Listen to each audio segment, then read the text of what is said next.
Friends and enemies, welcome back. Canadian Bitcoiners podcast number 185. A beautiful Canadian Thanksgiving Monday. My name is Joey. That is Len. 66 for Len. Oh, it moves up quite a bit. How but fun. It moves down quite a bit too.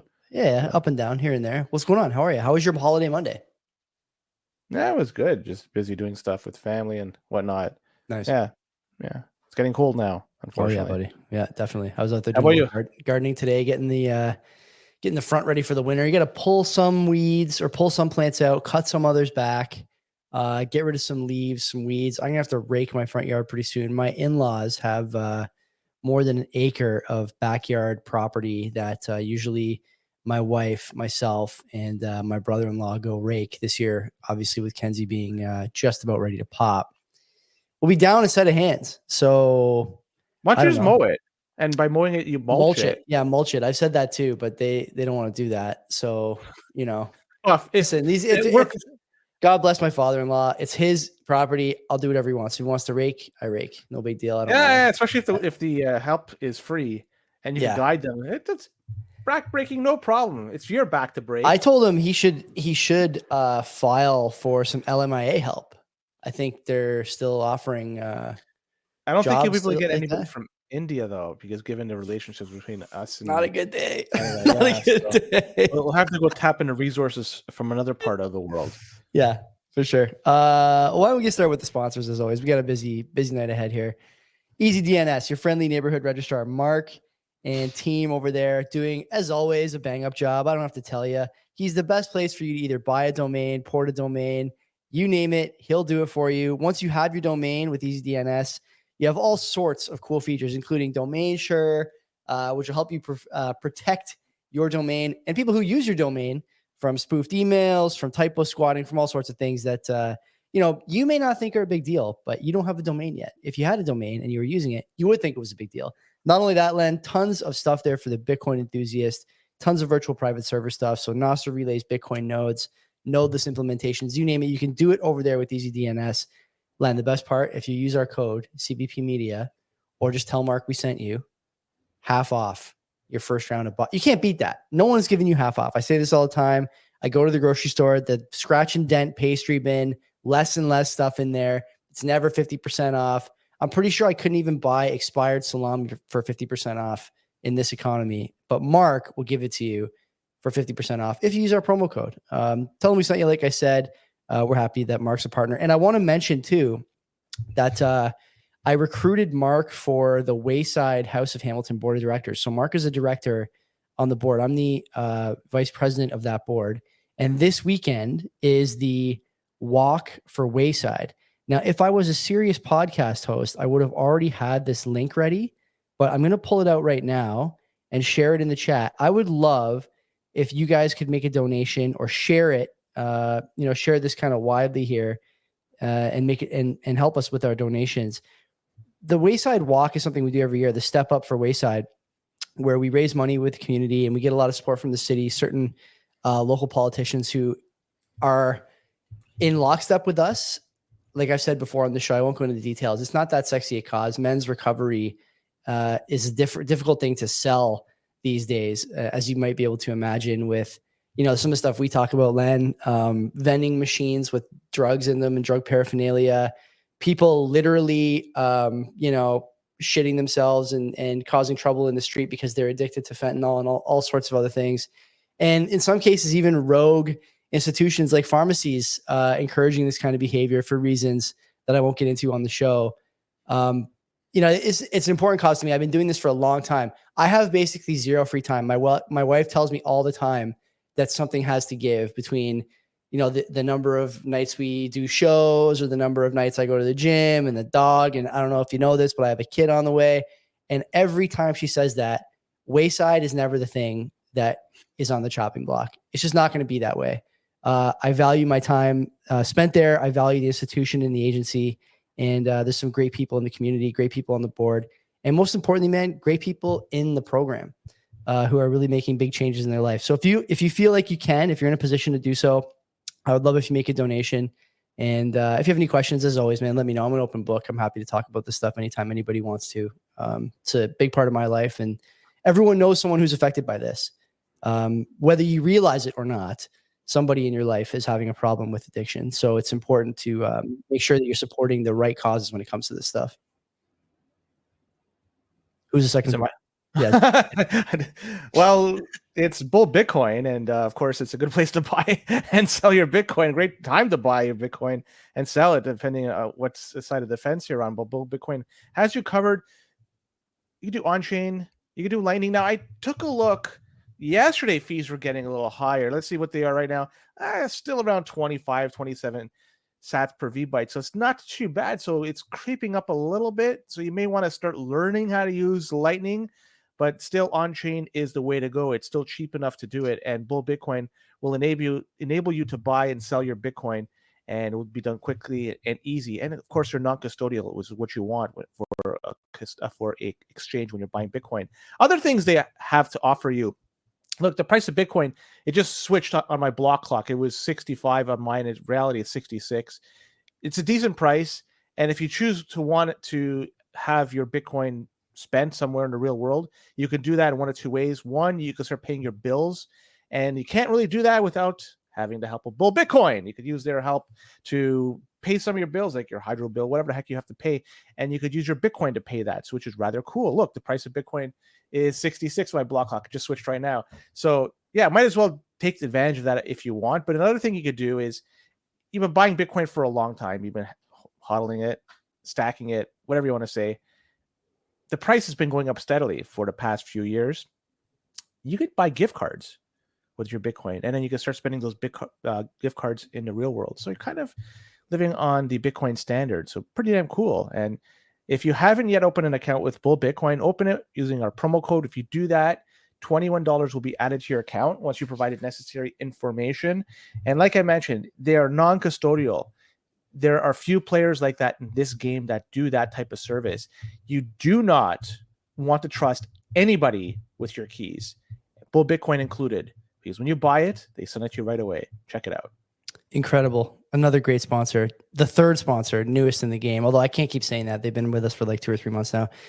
On your screen, you will see Decentral Technologies, Canadian Bitcoiners podcast, BitAxe, the low price of, what does it say, between 200 and 250, depending on your cooling. You can't beat this. These guys are helping everybody turn their home into a mining outfit. Not quite. It's wife friendly mining if you want it to be. Something like the BitAxe is very quiet. I mentioned last week that or 2 weeks ago that when we had David St. Ange on the show, he had a BitAxe running the entire interview. You couldn't even hear the thing purring, even though it was searching for the soundest money ever invented. Not only that, if you want to do some stuff with S19s, you want to stack, rack, whatever, plug some stuff in that'll upset your wife and your neighbors, you can do that too. They offer tons of services, Len. They got repairs. They got hardware and software fixes. They even do a little hosting if you want. That's not their bread and butter. Whatever you need when it comes to mining, Jonathan and the boys can help you out. Decentral Technologies, based out of Montreal, Canadian company. We love them. No promo code. So just go over there and get it started. I see Boomer in the chat. I'm serious about getting a CBP mining pool going. We got to think about this. I don't know if you want to be in a mining pool that's affiliated with this podcast. I don't know if this podcast wants to be in a mining pool affiliated with this podcast. I may want to mine off the radar. But anyway, go support Decentral Tech. Those guys are doing great work. And grab your CBP BitAxe while there's still a few left. If there's still a few left, I really have no idea. But if you haven't grabbed one yet, now is the time. So, boost, shall we? So, Mo BTC Dick, 500 sats. He said, great conversation. Matthew is going to be great for Bitcoin. And I would edit that he is great for Bitcoin right now because he's spreading the word, orange pilling people the right way. He's not being pushy and he's not being upfront. Sorry, not be, like he's being upfront, but he's not trying to push it into people's faces. You got to do this. He's providing people information. People buy, people use it. All the more power to them. If not, have fun staying poor. But at least they're aware that they're going to be heading on that path to being poor. Definitely. Yeah, good interview. Glad he came on. I'm sure we'll have him on in the future. Yeah, because Shirtless Summer, 500 sats, said, love Joey getting fired up about politicians. Quote, working around the clock, end quote.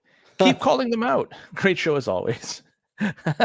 Appreciate you, man. Yeah, that was fuck, that was dumb. Anyway, yeah, crazy what's going on in the States right now. Doug and Roop, 525 sats, such a smart second-year undergraduate. Not only are they being saddled with debt, but students then have to put objectively wrong answers on exam scripts to pass their course. No university, Bitcoin is the only money, because he was talking about that. There was answers that had to be provided, and he was able to provide evidence that the information was incorrect, but still, in order for him to pass the tests, to pass the exams, he had to provide the information that the professor wanted to see. Good to know. It's too bad. Just the kind of person you want teaching the youth, right? God, it's unbelievable how far we've fallen. Joey Double D, Not me. 3333 sats. Make sure you follow up with Matthew after a bit. This was a really great conversation. He's a gem. Yeah, I really would like to talk to him, especially as this club gets more mature and as they draw more people in. I'd love to chat with him. He knows his stuff, and he is a great discussion. He's great to chat with him. So I'll be happy to open a door if he wants to come back on the show. I don't think he doesn't want to come on. I mean, we just got to book something in, but certainly we'll have him back on the show in the future. Yeah, he's not opposed. We could even add him to the short list of potential guest hosts here. Always good to go outside of the podcast space to grab, especially a guy that age. That could be fun. And will he swear? Can we get him swearing at things, you think, over the course of an hour? I think it's hard to do unless you really rile him up. But I don't know if he's the type of guy you can rile up. I'm not sure either. Yeah, I seem pretty even keeled. Yeah. Well, JPEG 80. We have a story here that's going to rile up people. The latter half of the show. JPEG 81, 10,000 sats. Thank you very much, JPEG 81. Listen to this one. Keep up the good work, guys. This is from your oldest listener, and you never knew it. I never heard of this guy, JPEG 81. He's never made a boost. What's that? He's never made a boost, I don't think. Or I've never communicated with him before. He says, been here since day one on Spotify. You had that one long episode, Living in Hammer, Achilles issue, Shaken Sats, Madden, that old car you still have, complaining about the weather. I will always complain about the weather when it's cold. you turned me on to Shake Pay, holding onto my keys, Noster, and will most likely switch to Bull. Keep it going.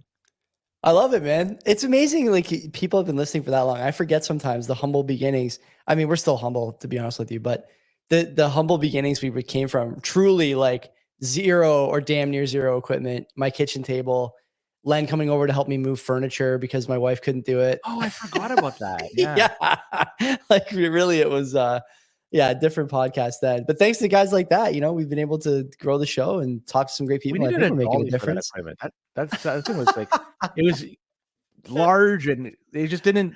Do you remember how much shit we took on the Bitcoin subreddit for the second episode? Because the first one I think was like an hour and a half, and the second one we had to break up into 2 recordings because I had to pee in the middle. Yeah, and it was like 4 hours, and it was just like, wait, that ain't the sweet spot. So we've learned, and even then we still evolved. We're like what, like an hour ish? It's an hour and 40, but we even still we cut the episodes in half. So I think it's about the right time. What do you guys think? I don't know. Like, I never really asked about what you guys think of the length of the shows and how we cut it. I know everybody wanted us to cut the CW part, which we now call notable stories. And let's do 7 equal episodes, so 1 per day. Sure. I don't know if that's going to be possible. Is that good for the algo? I have no idea. I don't think it is. I got to mention, Jordan pointed something out to me today that I noticed as well. Something's going on. We use a software program to do our shorts. So I go in there and do a little light editing and add some, AI stuff for the real autists out there. And something's wrong with the audio. It doesn't match the video. So if you're watching on silent, the text is fine. Like, the text makes sense, but the captions with the sound don't match. So I will look into that for this week's shorts when I make them tomorrow or the next day.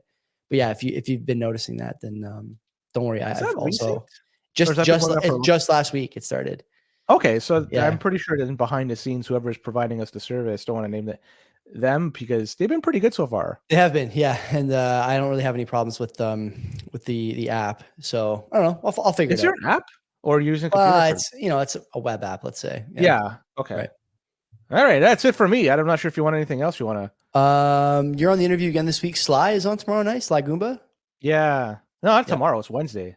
Sorry. Yeah. Okay. Yeah, that should be good. I'm looking forward to that. I was on Jeff's show, Jeff and Doug, back when they were doing it together, the Why Bitcoin show. And I've always liked Jeff. He's one of my, longtime sort of Twitter follows, Twitter mutuals. Good Bitcoiner. He's come such a long way. I listened to him on High Hash Rate. the other day, or I think he did it 2 weeks ago, maybe, or something like that. And I don't listen to every high hash rate, but I like Jeff, so I listened. He has come so far with the way he thinks, the way he speaks, and the questions and responses that he is able to formulate on the spot. That's a product of two things, I think. One is spending time in Bitcoin, getting smarter with this stuff. But the other, honestly, since you and I have done this as well, I think, is being on a mic. Being on a mic and sending stuff out into the ether for people to critique and give feedback on.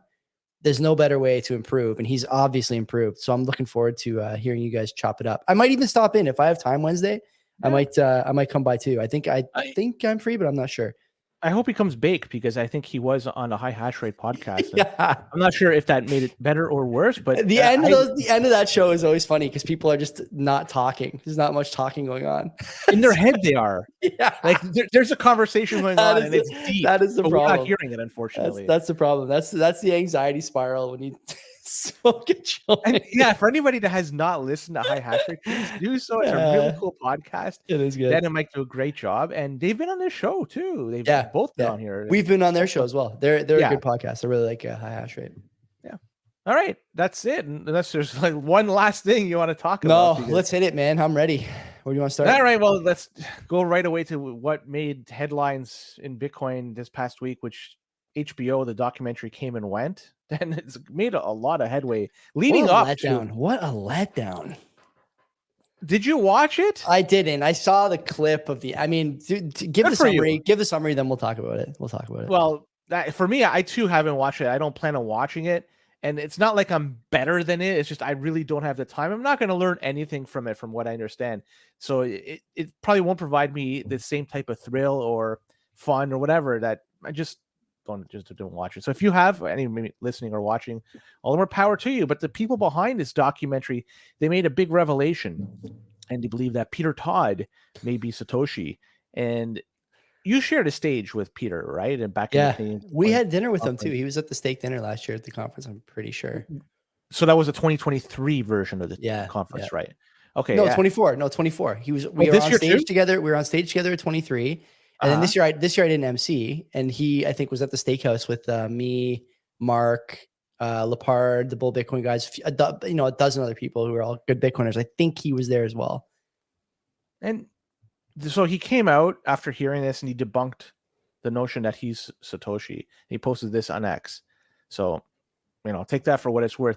So really just a huge waste of time, I guess, but the hype was real, and a bunch of people started talking about Bitcoin on X, and I'm sure this turned a lot of people into looking what is Bitcoin, because HBO is a very big company. They put out, I guess, quality products with air quotes compared to other things, but even mainstream media was talking about, like CNN was writing articles about this documentary after the fact. It could have been even leading up to it, I don't know. But in terms of that, there's, I guess, some positive that is turning some eyes towards Bitcoin. And there was this article that I'm referencing from CNN. I'm going to quote this. It says that Todd accused the film of being irresponsible and putting his life in danger. 100% agree. So yeah, you believe with that statement, there's truth to it, right? So if that's the case, the people at HBO and the director or whoever's behind this documentary should be ashamed of themselves and owe Peter an apology. I know that guy is a Dorian Nakamoto that they thought was the Asian fella there, right? Because he had the same last name. Oh, good connection. Good journalism there. Real good digging. The theory was he was going to be in, I guess, the Silicon Valley. So there's a few things that just came out that pointed it to him, but the media harassed him and his family too, to the point where he had to debunk it, show his card on one of his photos on TV, and say, "I'm not him, right? It's not me," and so forth. But either way, in one respect, good for Peter, but another, like, it sounds like there's going to be some problems he's gonna have to deal with for people that believe this documentary to be true and the information is providing to be truthful. But in the end, I don't care what anybody says. I'm not changing the name from Bitcoin and Sats to Bitcoin and Pete's. To me, it's always going to be Bitcoin and Sats. I don't give a shit who the fuck is Satoshi. Pete's and Todd's. We got a couple of Pete's and Todd's. Never change it. To me, it's always going to be Bitcoin and Sats. But okay, Isn't the problem though? Like you did a great job summarizing that. The documentary is irresponsible. It's poorly researched, and the one reason I do want to watch is because apparently they come out with a short list to kind of go through the reasons for and against each person. Among them, Len Sassaman, Adam Back, Nick Sabo, however you say his last name. There's a few other big names on there who I think are more likely Satoshis than Peter Todd, if for no other reason than because Peter Todd was born in 1990. So are you telling me that as much of a genius, I guess, as Peter Todd is, I mean, he's a longtime Bitcoin core contributor. This guy was doing this at 17 or 18. Is that what you're telling me? I doubt it, honestly. Number one. Number two, the problem with naming this guy in this environment, Len, how many times do we talk about dumb shit like unrealized capital gains tax? If someone in some political party, there's only one political party that would do this, by the way, in any major country, only one side of the aisle would do this. If they decide that they want to charge unrealized gains on something that, has appreciated by, I don't know, 400 billion% since its inception, on the back of some research done by some clown who works for HBO, no one is concerned about that. People should be concerned about that, number one. And then you mentioned too that when you think about the danger this guy's in now, do you know what a million Bitcoin are worth? What is it, $6.5 billion, something like that? More than that, maybe. I'm not sure exactly what the number would be. Probably a significant amount more. But like the problem with naming someone is there's insane people all over the place. Like, as if you didn't know this, by the way, HBO has produced many documentaries about many different insane people over the course of history. They produce television shows modeled after insane people that exist in the real world. And now they're making this guy the target of similar people. HBO should sue HBO is what he should do. Don't you think? Isn't that the rational next step for him? He should sue the fucking pants off those guys. Honestly. It's going to be settled out of court. It's never whatever. But yeah, you're right. I mean, take their money. Yeah, take their money. The next course of action. It's $65 billion. 65 billion. Yeah, sorry. What did I say? That's at $65,000. So obviously not 66. It's crazy. Like, this guy is being unfairly targeted, and him and Adam Back is just kind of trying not to laugh during the last scene. If you haven't seen the scene where the cameraman, so self-assuredly, he is so foolhardy in his assertions and the way he basically is like acting in an accusatory manner toward Todd about, this is why we think you're Todd. You said this on a privacy thing. And I think the biggest anchor point in his argument is that he thinks Peter Todd forgot to change his account to the anonymous Satoshi account for another post, or for one of the posts, and left it on his account in 2009 or 2010, whatever year it was. And so, like, that's pretty loose. Although, in defense of the HBO guy, we have found a couple of great burners that way. Brian Colangelo, former 76ers GM, and also Kevin Durant, famously petty NBA superstar. So, we have made discoveries this way in the past, but I don't think that a true boy genius, as the HBO documentary suggests, is, first of all, making these mistakes, but also there's just no real evidence. Like, it's all circumstantial at best. It's meant to get clicks. This documentary, by the way, would never have come out if Bitcoin was 20,000, 30,000. It comes out near an all-time high. It comes out when interest is peaked. And the filmmaker, as far as I know, has no background in Bitcoin or crypto. So why? It's clickbait. It's, engagement. Imagine the thumbnail. If this was a YouTube video, it'd be like the guy's face like that. We got to get one of these thumbnail boys to make us a thumbnail for Peter Todd being Satoshi. Fire in the background. I don't want to get involved. Fire in the background. Yeah, it's what, Atlantic. It only costs like $1,000 a month to get someone to make thumbnails for YouTube. No, I just don't want to do anything to do with this documentary or add any more problems. Same. God bless Peter, man. He's taking it. He's taking it largely in stride, but he's got a right to be upset if he wants to be. Yeah, so like anybody that wants to harass him for this, I mean, quote unquote, harass him, don't bother. Leave the dude alone. He's just a regular guy. Totally. So, nice guy too, man. Talked to him a few times. Very, very nice fella. See, El Salvador today came out with some news. Oh, and by the way, on top of this, should mention, do you remember what he gave his slide presentation on last year? No, on how Craig Wright was suing him. and all the reasons that Craig Wright was not Satoshi. He explained that he couldn't sign certain transactions on certain coins, right? He couldn't prove, and that it was part of the Bitcoin, ethos that you have to be able to prove things. And he went through the technicals of how Craig could prove he was Satoshi any number of different ways. But he couldn't. And Peter was being sued by the guy over his claim, now obviously, validated, that he wasn't Satoshi Nakamoto, that Craig was not Satoshi Nakamoto. And so like to put, like, I just think it's, unless there's like some kind of weird, galactic force operating here that is causing me to have some kind of blind spot, I just don't think this is likely at all. All the things I know point to the opposite, outcome. And the reality is we'll probably never find out, because it's been so long. We probably have a better chance of finding who's the driver of the white Hummer from WCW. We'll never find out who's the Satoshi Nakamoto. Have you been watching the wrestling documentary, the McMahon documentary? Are you going to? I might. I don't know. So good. I didn't watch the last one tonight. My wife only made it through 2.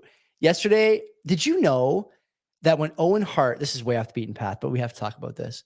You brought up wrestling, so I'm going to pin this on you.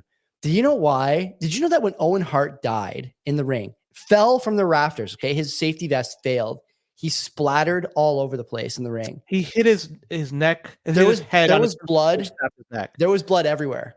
And they have the video, not of him falling. There is no video of him falling because they were blacked out, right?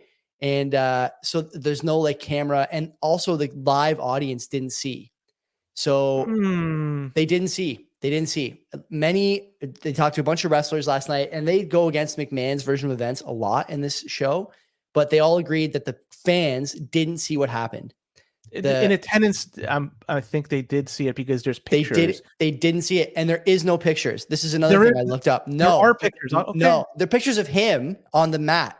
Correct. But nothing of him falling. So all the fans saw was him on the mat. 1999. We didn't have smartphones over there. Exactly. Did you know that after that they finished the event? Correct. Yeah. That is insane. Some of the videos they had of the event, like from the recording, where people are trying to like be the heel or be the baby face behind, like they're crying. They're legitimately crying. There's women and grown men and women trying to act a part, and they are in tears because this guy just had his corpse wheeled by them. And because he was a unique individual, right? Like without going too far into it, he didn't have enemies. He pissed people off because he pranked them, ribbed them, so to speak, sometimes excessively, but he didn't have enemies. He was a cool dude. In fact, he didn't want to stay there very long. He wanted just to get his money, get out, and live his life. It just never happened. Fate intervened, and he suffered an accident. It was the coat that he was wearing, is the cape. It snagged the harness. It failed or something. Yeah. Well, it snagged the hook. So as he was moving, it released him, and he fell something like 35. 40 no, that's okay. So that's not what happened. The documentary, the WWE ended up suing the manufacturer of the vest and won. The manufacturer there was a defect in the vest. They knew there was a defect in the vest. And I was always under the impression it was. You have to watch this doc. You have to. It's got all the big names. They go through era by era. It is. I never even liked wrestling. It is so good, so well done. Is it an HBO documentary done by this Cullen dude? No. Owen Hart and Satoshi. It's on Netflix, and it's done by Bill Simmons, who's a polarizing figure in sports, but at the very least, a bit of a historian. So, yeah. Anyway, that's Canadian Bitcoiners wrestling corner there. Anyway, we're not going to do that. Let's talk about. You brought up Stephen Wright. That's right, Craig Stephen Wright. And let's talk about him because he filed a lawsuit against BTC developers and Square, too. Square as well. So the core developers in Square, this was filed on October 10th. So just this past week, the estimated value of this claim is 911 billion pounds. Right. So how did he come up with this number, Joey? He almost is Dr. Evil, 1 trillion pounds. Right. So it's apparently there is some logic behind this. He's saying that it's the market value, the difference between BTC and BSV. So that's what he's claiming at the time of filing as for the lawsuit. He says the financial impact of misrepresentation and resulting market loss is what caused him to submit this claim. So I'm just going to go on a bit of a tangent here, because for anybody that's out there that's running a node, you have to give thanks to the people that fought the block size war or small blockers, because you can run a node with a 1 terabyte hard drive and with pretty meager hardware. You could do it with a Raspberry Pi 4 gigabyte or even 8 gigabytes. That's just, very cheap. So I'm thankful, and everybody should be thankful for some people fighting for people like us that we could run it. Because if you look at BSV's blockchain size, it is 10 petabytes right now. 10 petabytes. This is not easy you cannot run your own from home. You got to outsource the trusting or verification of the any transaction to a quote unquote trusted third party. So either way, back to the lawsuit, the question I have is, who the fuck is bankrolling this dude? Because this is another case that he's filing. And I thought the money bags that was associated with him, Calvin Ayre, has parted ways with him. Where's he at these days? Yeah. After the ruling earlier this year, he decided to just disappear altogether, and we haven't heard from him since. So I suspected at that time they cut bait with Craig Wright, because in fact, if you go look on YouTube, you can't find anything to do with Craig Wright attached to anything like BSV or Nchain or all that shit. They just basically erased it. So it was almost like they're trying to delete the history of this. So I assumed at that time they just went their separate ways, but somebody's bankrolling this. And also the lawsuit claims that the introduction of SegWit, which this allowed for stuff like the Lightning Network, it's deviated from the original protocol and it's added confusion to the market. I guess the free market requires some sort of guidance, because apparently the free market on its own is not good enough. Craig Wright would like to see some sort of guidance on this. In the end, what a joke! But the core developers yet again got to go through this, and also Square is included. Square UK or Square Europe. Why? What is this guy doing? Like, just it's over, man. This litigation thing is getting tired fast, really fast. It is. But I wouldn't be going after Square either. Like, Dorsey has proven a few times at least that he's willing to bankroll anything that is potentially harmful to Bitcoin, the developers, the asset, you name it. He's not afraid to open the checkbook. Yeah, that's a great point. That he'll make sure that people are going to have the right and a very good legal team behind them. I don't know what's the purpose of this, but it's still making Bitcoin core developers, I don't want to say life a living hell, but anxious though, for sure, right? Yeah, it's one more thing you got to deal with, as opposed to including with all the other bullshit we have to deal with in our daily lives. So this guy's going to be a thorn for some time moving forward. And according to the courts, he's not Satoshi Nakamoto, and he can't sue me for that, because that's according to the court. I'm just quoting what they said. So if he doesn't like it, he should take up with the ruling and try to appeal that, which I think he did. He did. I have no real comment to add to that. Boomer in the chat, echoing sentiment that I'll share right now. I'm sick of hearing about this guy. I don't want to hear about him anymore. Craig Wright, Funny how HBO did all this investigating and he never showed up on the list. So, is he going to sue them next? No, it is me. I am him. The courts did their job for them. They didn't have to go down that path. Not sure if you saw it, but El Salvador today, there was a new initiative that they've launched. It's a pioneering technical Bitcoin education program, and it's called Node Nation. And it's an initiative that is being spearheaded by the Bitcoin office over there in El Salvador. And the goal is actually pretty cool. It's trying to make Salvadorians more sovereign and tech savvy. And this should be something that other nations should do there, because let's be honest, is that type of initiative being done in other parts of the world? It's like, I don't know, man. This is aimed at high schoolers. So they're targeting people between the ages of 15 and 17. So they should have some computer literacy, and they're able to absorb information. And it's going to be implemented in the year 5.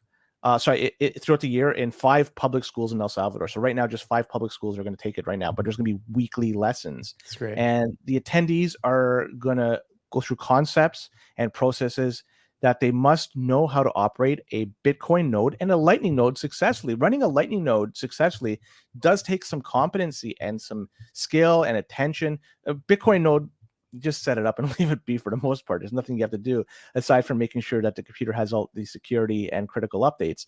But a Lightning node is not like that. You have to do channel balancing, and there's some management that's going to be going along with it. And this is really cool that they're spearheading young kids to learn about this. Make them learn. They could take this information with them, perhaps even share it with their elders, their parents, friends, whatever. Yeah. The shit spreads and it gets better. And now you have a competent group of people that understand Bitcoin. I don't know how this is a bad thing. This is a really cool initiative by the Bitcoin office. I love it. Our high school kids here are learning about, fake historical grievances, humiliation rituals related to all sorts of nonsense that, is basically fabricated, failing all standardized tests, teachers blaming, of course, the formatting of the test. Couldn't possibly be that teachers aren't doing a good job. Meanwhile, in what they would call, and probably what most modern governments would call, a developing nation, a third world nation, they're teaching technical literacy and, in a way, financial literacy as well, thanks to the Bitcoin spin. What are these guys getting wrong? Not much. Article obviously came out, I think, the other day about El Salvador's reduction in crime rate. El Salvador locked up many criminals, became one of the safest countries on the planet, but at what cost? Like, okay. There's no way that any democratic first world, quote unquote first world, that term is becoming more and more loosely applied, I think, for a lot of these countries, unfortunately. There's no way any of these guys will ever admit that El Salvador is getting it right and they're getting it wrong, right? There's just no way. The sunk cost is too great. The delusion impossible to overcome at this point. And, people are distracted, man. They're distracted by all sorts of stuff. I was at a Thanksgiving dinner on the weekend and, there's a lot of talk about politics. And I just, for the first time, maybe not the first time, but this is the first presidential election cycle where I'm just abstaining altogether. There's no point in talking to anybody about politics. It's theater more than anything. Meanwhile, countries that are not wrapped up in this sort of thing and want to improve their standing, both in terms of helping equip their youth and getting out from under the thumb of phony international support organizations like the IMF. El Salvador, great example. You know what I am surprised by though, Len? We've been talking about El Salvador for 3 years on this show. How many other countries are really following their lead? Not many, right? Seems to be a pretty simple playbook to follow. Round up criminals, don't let them out of jail, and teach your kids about the sort of future monetary standard that's developing before our very eyes here. Haven't seen any follow-ups from other countries, I don't think. Certainly not at that level.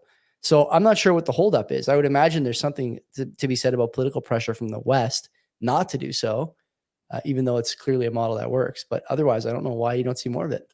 Well, in a democratic society, it's difficult to implement. In a authoritarian government, you probably can get away with this. And so they probably have been doing this all along, which is why you don't hear about it.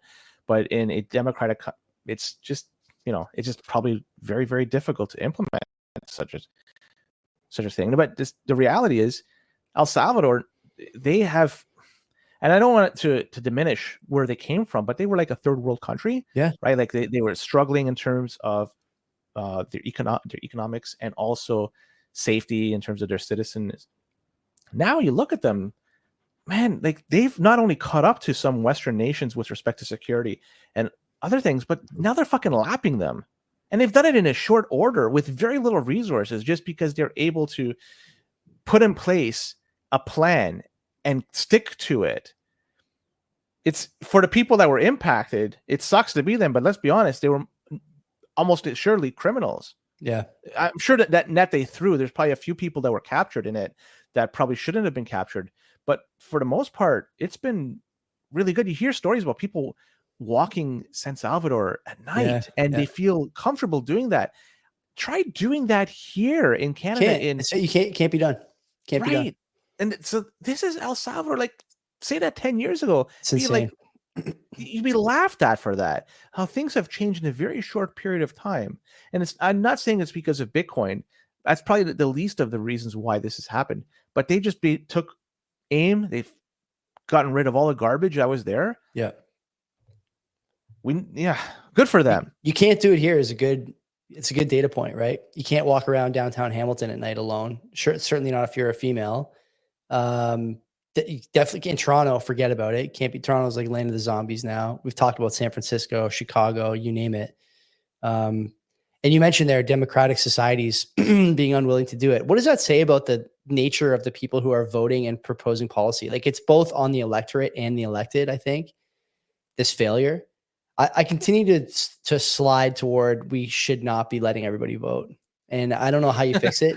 You know, maybe you get to vote if you have a certain amount of assets or you have a certain professional standing or whatever. But like clearly everybody should not be allowed to vote. We're going the wrong direction. There is no doubt about that.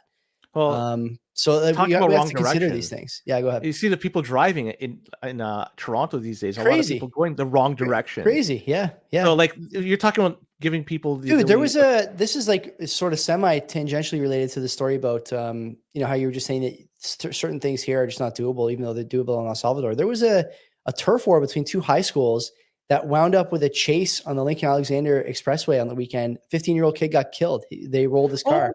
That was a chase. It was an SUV, right? That rolled. It was a chase. I just thought you were speeding, and that was it. Absolutely insane. The Hamilton Police Department Twitter account has, you know, some updates on it. They arrested some 18-year-old kid, 18-year-old, you know, in a turf war with 15-year-olds. You can sort that one out yourself. But like, nothing going on here really looks that promising. And, you know, we talk a lot about like house prices and asset inflation and people eating Cheerios and widget buyers or whatever, right? Like these people are all stupid too, but there seems to be a growing number of people who are stupid and don't know it. And, you know, for someone who's, you know, I'm not saying I'm a genius or anything, but I think you and me, Len, people listen to and watch this show.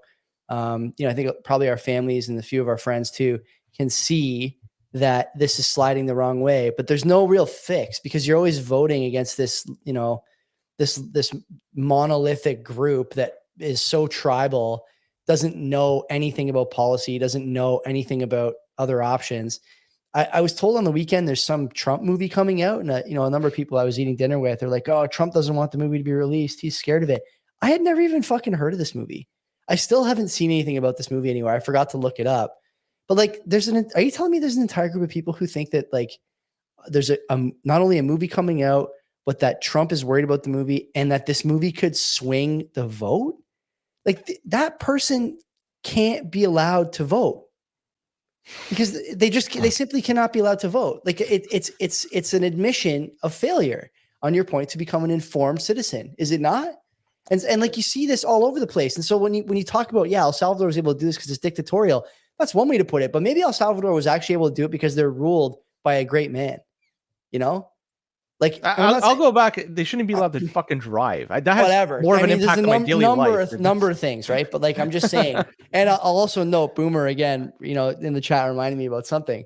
The number of people I see now talking about how if you can't squat at least your body weight, you can't vote. I like that. That might be better than the 225 because then the 350-pound guys have to squat 350 and are sort of less you know, well endowed weightlifting brethren and sisters can squat a little less.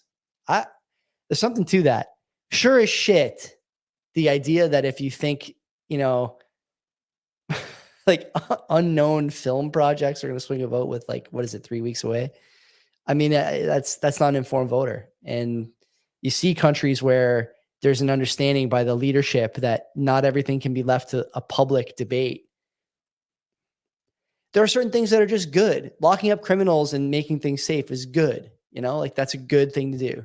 Right. Now the thing which they did in El Salvador, critics will say that they locked them up without due cause. It was just simply an assumption. But let's be honest, if you have some sort of marking on your body and it's very well associated with particular gang activity, For sure. it's hard to say that, yeah, this person is not. That was old me. That was the old But me. that's the thing you deal with in a democratic society. You got to go through a process. You're innocent until proven guilty. And but the time when you are guilty, you've conducted some sort of crime, and at that point, harm has been done, and you can't undo that harm because, you know, somebody may have lost their life or whatever. And so, how could you undo that? So it just goes to the fact you have to have somebody come in with an iron fist and say this is the way to do things. Totally. But it's not going to happen in places like Canada, United States, UK, wherever. It will at some point, right? History tells you that it will at some point. The question is when. Correct. And how difficult will the transition be?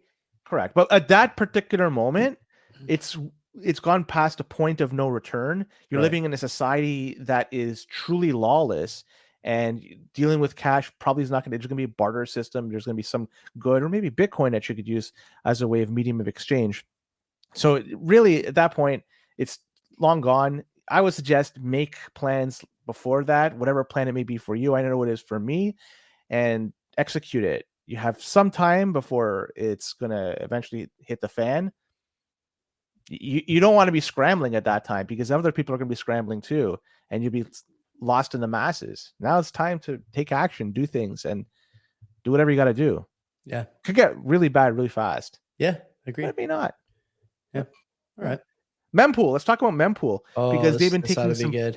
Yeah. Well, they've been taking some flack this week because it was revealed that their blockchain explorer has been displaying stuff like ordinal data.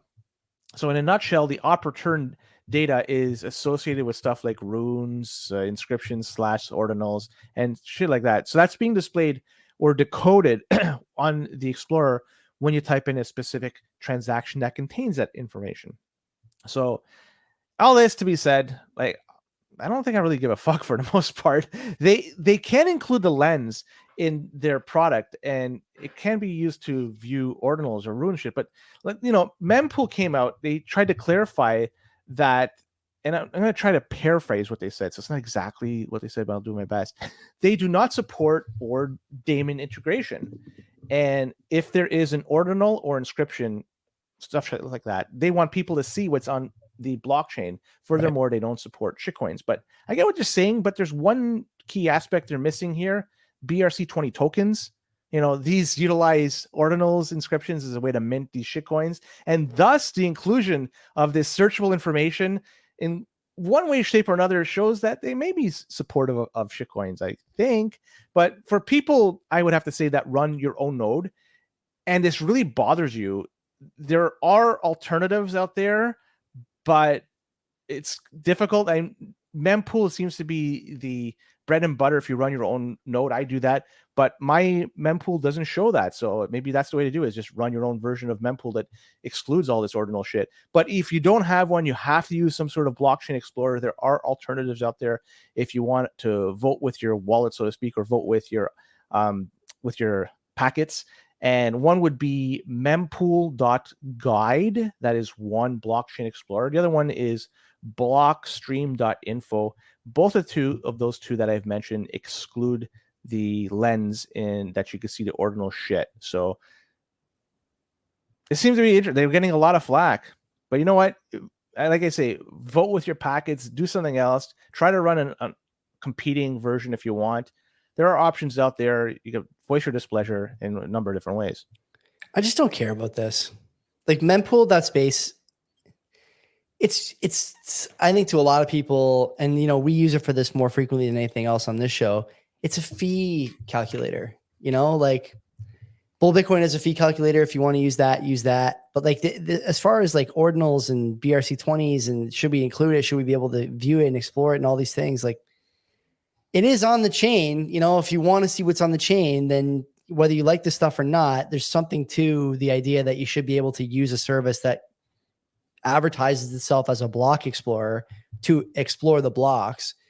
The people who are saying you shouldn't be able to do this, to your point, yeah, run your own. That doesn't do that. I mean, whatever, it's fine. I don't really care. Like, this is an example of like Bitcoiners getting riled up over nothing, I think. No? Well, yes and no. The one thing, like I said, they may say they don't support these shitcoins.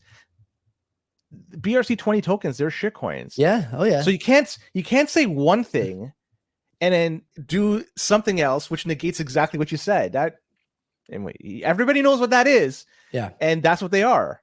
So, right? Like, if you don't like it, I don't have like I don't have like a. I'm not gonna. I just don't like people that just do that. That say one thing. Yeah, but like these guys, isn't the sort of like second order effect here? People realizing that mempool.space is more or less inconsequential. Like, just use a different block explorer. Who cares what these guys are doing? Your own. Whatever. That's the best. There's many ways to do this. If you don't like what they're doing, just ignore these guys. They don't, they're not part of the required Bitcoin stack, like just go somewhere else. Who cares? Yeah, but we should hold them accountable. We should. You're right. We should for what they say. Exactly. Correct. A BTCD, those are the alternate Bitcoin node. We talked about it last week. It's around 36 node runners out there from what I gather. They can now breathe a sigh of relief because the information about the vulnerability that was talked about has finally been disclosed. And it appears this is only impacting people that are running version 0.24.2. And unless I'm wrong, 0.24.2 came out in June of this year, right? So let's go down this path, right? And so it makes me wonder one of two things. They either stumbled into a way of fixing this deficiency without them knowing, and just now they figured it out and they decided to release it. And, just by mistake, they fixed it and it was just God's grace, I guess. Or they knew about it all along and they decided not to disclose it for the past 4 months. Where are you putting your chips? I say they fucking didn't want to say shit, right? So as for this, like, what is wrong? They say that Bitcoin clients were not correctly re-implemented the Bitcoin Core's find and detect functionality.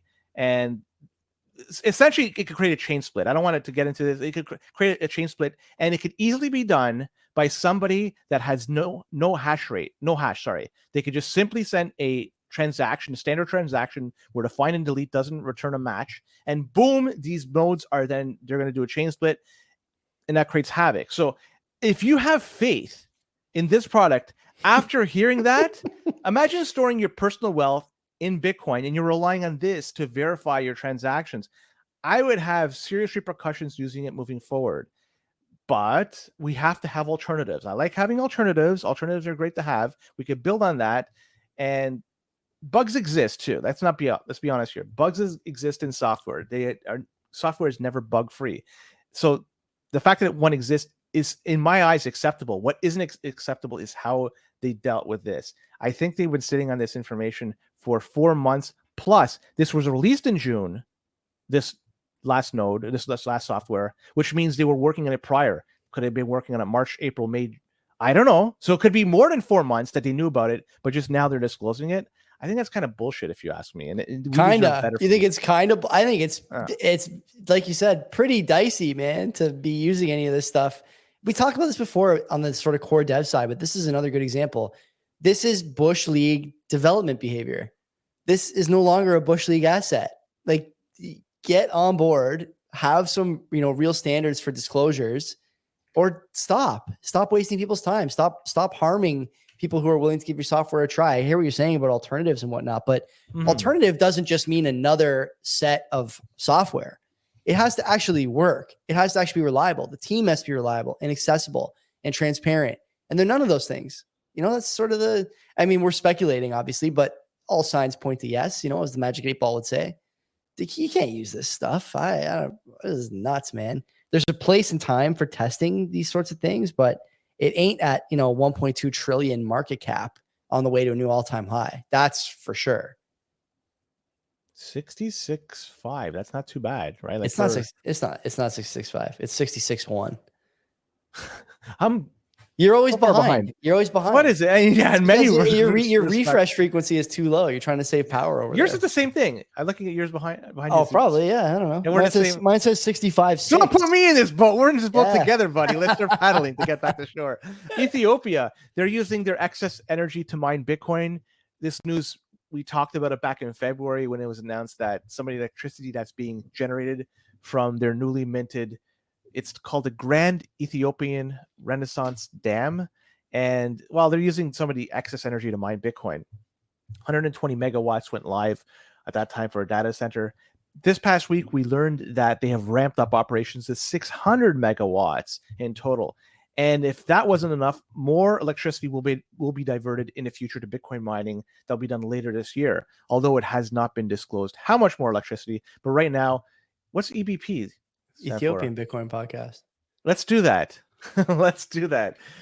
And 600 megawatts is a sizable amount of electricity, and they're going to be ramping that up even further. So Ethiopia has joined countries like Bhutan and El Salvador to start mining Bitcoin with their excess electricity. Great. And just like El Salvador and Bhutan, the energy that's being sourced here, that's being generated, is green in nature. So those environmentalists out there that are saying, that they're just trying to stir the FUD pot, they gotta do something else, unless they're gonna keep getting funded by shitcoiners like Ripple, and so Greenpeace is gonna do their thing. But the reality is, this is green energy that's being doing. So how could you say anything wrong?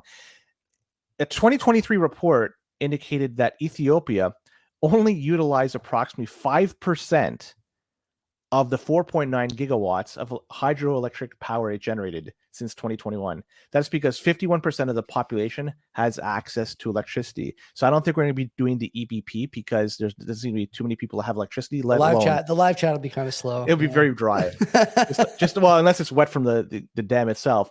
And the number 4.9 gigawatts, that's going to be going up as more electricity generation stations go online. So that is a lot of excess electricity that's going to be used either to be sold to countries abroad, or neighboring countries, or to power Bitcoin miners. I'll have to say rest in peace to publicly traded Bitcoin miners that strictly deal with Bitcoin mining, because stuff like this is going to make those strictly Bitcoin miners that don't generate their own power, they're going to be made obsolete over time. Also, I wonder how much longer before Ethiopia decides to get into the AI or other type of data center model, because it seems to be rather lucrative in some cases. And if they could generate more revenue doing that, it only makes financial sense to do that. So not to say that this is a good or bad thing, it's just a reality.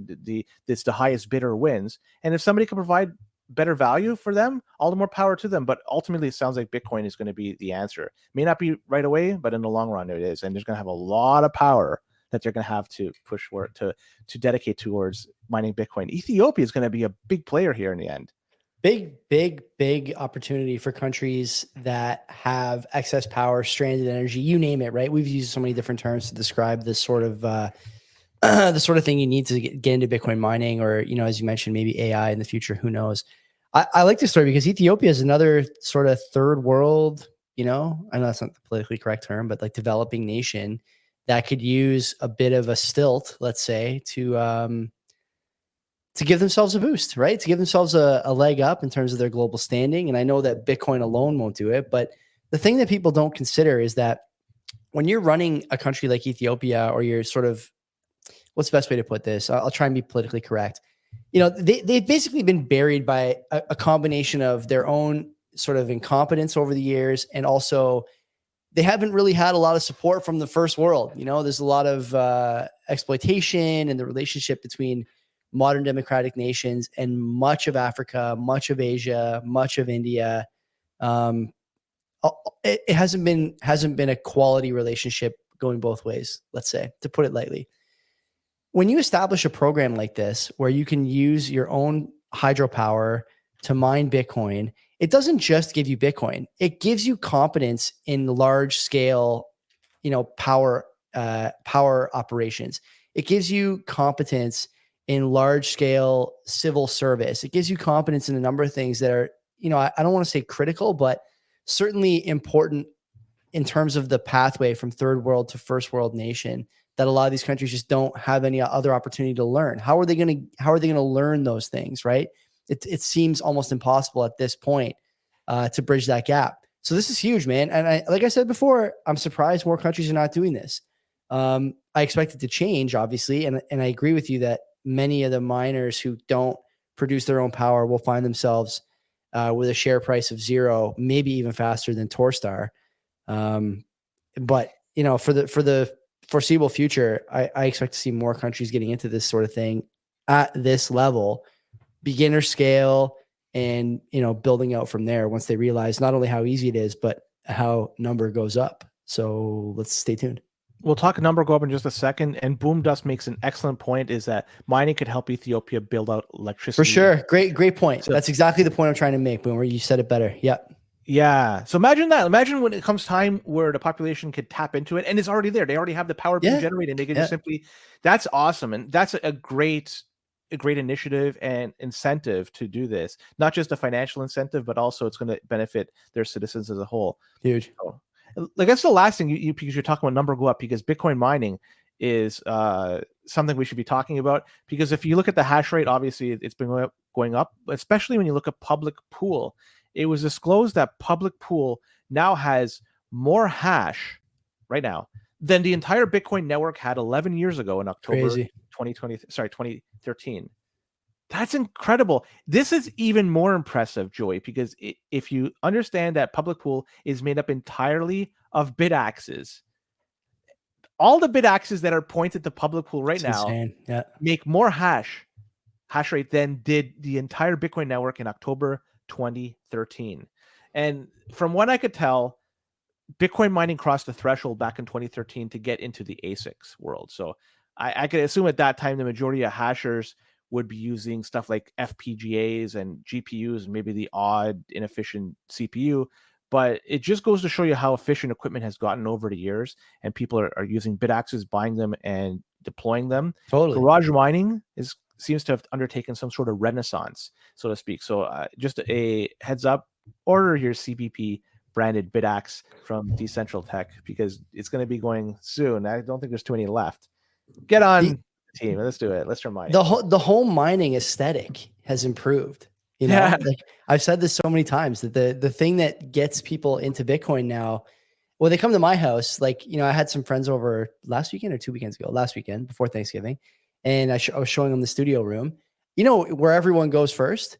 They go to the Madex and the block clock. That is the thing. That's the only thing they care about. There's all kinds of cameras in here, computers, shit that's lit up all the time, footballs and a bunch of other stuff. They go to the Madex and the block clock first every time.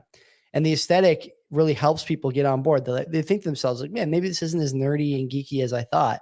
There's actually something going on here that's kind of cool, right? There's a long-term vision here in Bitcoin, and garage mining is part of it. It's always been part of it. And I think that the Renaissance, you know, not only aesthetic, as I mentioned, but also, you know, ideological lens. I'm an extremist now. I need John to ship me my bit axe. Like I think they're are they shipping? Are they shipping this month? I think very soon. He said middle of October. We're kind of in there, so it should be. I'm going to reach out to him soon and see what's going on with that, because I'd love to get an update on the shipping deadline. Or so there you go. Yeah. Joey, that's it. I mean, we could go on and on with Bitcoin. Yeah, we got some bangers from the notables we got to share there from the Kamala campaign in full force. So hang out if you're on YouTube Spaces and wherever else you're streaming the show. If not, then we'll see you tomorrow with the other half. And don't be a cuck.